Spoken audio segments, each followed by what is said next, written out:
নমস্কার বন্ধুরা, শিক্ষা টিউব চ্যানেলের পক্ষ থেকে আপনাদের সকলকে স্বাগত জানাই। হেড অফ দ্য ইনস্টিটিউশনাল লেভেলে বাংলা শিক্ষা পোর্টালে স্টুডেন্ট ম্যানেজমেন্টের আন্ডারে দুটি মেনু আপডেট হয়েছে এবং সেই দুটি মেনু অ্যাড হওয়ার পেছনে দুটি আলাদা রিজন আছে। একটি রিজন হচ্ছে যে list of student having Aadhaar number blank, অর্থাৎ যে সব স্টুডেন্টের আধার নম্বর এখনও পর্যন্ত আপডেট করা নেই বা নেই আধার নম্বর, সেই সব স্টুডেন্টের আধার নম্বরকে আপনাকে এখানে ইনপুট করতে হবে এবং সেটি কালেক্ট করতে হবে স্টুডেন্টদের থেকে, করে আপনাকে এখানে ইনপুট করতে হবে। এবং আরেকটি যেটা হচ্ছে student mapping with AWC anganwadi centre, তো এই দুটি কাজ এসছে। তবে student mapping with anganwadi centre এইটি শুধুমাত্র প্রাইমারি স্কুলের জন্যই আপনারা পাবেন। হাই সেকেন্ডারি স্কুলের জন্য আপনারা মেনুটা পাবেন ঠিক, কিন্তু কোনো সেই রকম ডেটা নিয়ে আপনাকে কাজ করতে হবে না। শুধুমাত্র আপনাকে আধারের যে কাজটা সেটা কিন্তু হাই স্কুল এবং প্রাইমারি স্কুল উভয়কেই এটি করতে হবে আপডেটের কাজটা।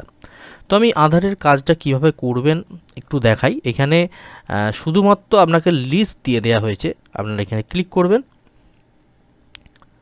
করলে দেখুন এইখানে যেসব স্টুডেন্টের আধার এইখানে নেই বা আপডেট করা নেই সেই সব স্টুডেন্টের পুরো লিস্ট দেওয়া হয়েছে এখানে, এবং রেগুলার স্টুডেন্টের লিস্টও আপনারা পাচ্ছেন এখানে, এবং ড্রপ বক্স সিসি বা সেন্টআপ যদি হয়ে থাকে সেই সব স্টুডেন্টের লিস্টও এখানে আছে। আপনাদের যেটা করতে হবে শুধুমাত্র এই সব স্টুডেন্টগুলো থেকে আধার নাম্বার কালেকশান করতে হবে। করার পর আপনারা আপডেট স্টুডেন্ট বেসিক ডিটেলসে গিয়ে আপনি সেই আধারটা খালি আপডেট করে দেবেন। তো এটুকুই কাজ, কিন্তু মেন কাজটা হচ্ছে আধারটা কালেকশন করা স্টুডেন্টদের থেকে।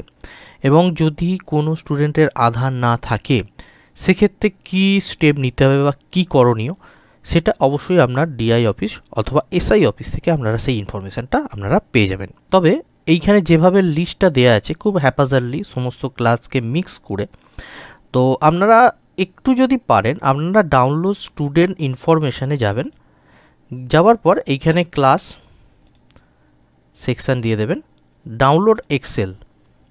তো এইখানে একটা এক্সেল ডাউনলোড হয়ে যাবে এবং এই এক্সেলটা যখনই ওপেন করবেন দেখবেন এই রকম একটা এক্সেল আপনার কাছে ওপেন হয়ে যাবে। আপনারা এইটা ফিল্টার করে নেবেন, ফিল্টার করে নেওয়ার পর এইখানে শুধুমাত্র নোটা আপনারা শো করবেন, ইয়েসটাকে তুলে দিয়ে নো। দেখুন এইখানে যেসব স্টুডেন্টের আধার নেই শুধুমাত্র সেই সব স্টুডেন্টদেরই আপনারা লিস্ট পাচ্ছেন এবং ক্লাস এবং সেকশন ওয়াইজ পাচ্ছেন। এবং এইখানে যে বাংলা শিক্ষা পোর্টালের যে আইডিটা আছে এইটাও কিন্তু এখানে দেওয়া আছে, পরবর্তীকালে এইখান থেকেই কপি করে আপডেটে গিয়ে আপনি পেস্ট করতে পারেন এবং সেটি করে আপনি কাজ করতে পারেন।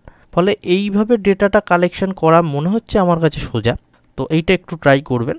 এবং সেকেন্ড যে বিষয়টা স্টুডেন্ট ম্যাপিং উইথ AWC, তো এইখানে ক্লিক করবেন, করার পর আপনার যেসব স্টুডেন্ট 2023 সালের নিউ অ্যাডমিট হয়েছে স্কুলেতে, এটা প্রাইমারি ক্ষেত্রে শুধু, এবং সেই স্টুডেন্টদের ক্ষেত্রে আপনি অঙ্গনওয়াড়ি সেন্টারের ম্যাপিংটা করবেন।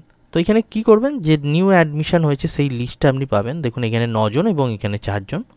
আপনি সিম্পলি এখানে সাবমিটে ক্লিক করবেন, করার পর যেসব স্টুডেন্টরা নতুন অ্যাডমিট হয়েছে আপনার স্কুলে তার লিস্টটা আপনি পাচ্ছেন। করার পর আপনি এখানে অ্যাকশান বাটনে এখানে প্লাস সাইনে ক্লিক করবেন, করার পর আপনার এখানে লিস্টটা আছে, এইখানে has the student attend AWC, এখানে ইয়েস অথবা নো করতে হবে। নো করলে আপনার কিছু আপডেট করতে হচ্ছে না, শুধুমাত্র সেভ ডিটেলসে সাবমিট করলেই আপনার কাজটা শেষ হয়ে যাবে। কিন্তু যদি আপনার ইয়েস হয় সেক্ষেত্রে কিন্তু আপনাকে কাজটা করতে হবে। স্টুডেন্টটি কোন ডিস্ট্রিক্টে সেই ডিস্ট্রিক্টের নাম দেবেন, ধরুন এখানে হাওড়া দিলাম।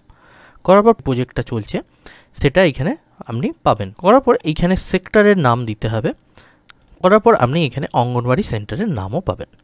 তো স্টুডেন্টদের গার্জেনের থেকে আপনাকে এই ডেটাগুলি তুলতে হবে, তুলে আপনাকে কিন্তু এই কাজটা করতে হবে। তো এই হলো একদম ছোট করে যে বাংলা শিক্ষা পোর্টালের দুটি মেনু অ্যাড হয়েছে তার কাজ। তো আশা করি আপনাদের এই ইনফরমেশনগুলি ভালো লেগেছে। এরকমই আরও ইনফরমেটিভ ভিডিও পেতে চ্যানেলটি অবশ্যই সাবস্ক্রাইব করুন এবং পাশে থাকা বেল আইকনে অবশ্যই অল নোটিফিকেশান অন করে রাখুন। ধন্যবাদ, ভালো থাকবেন।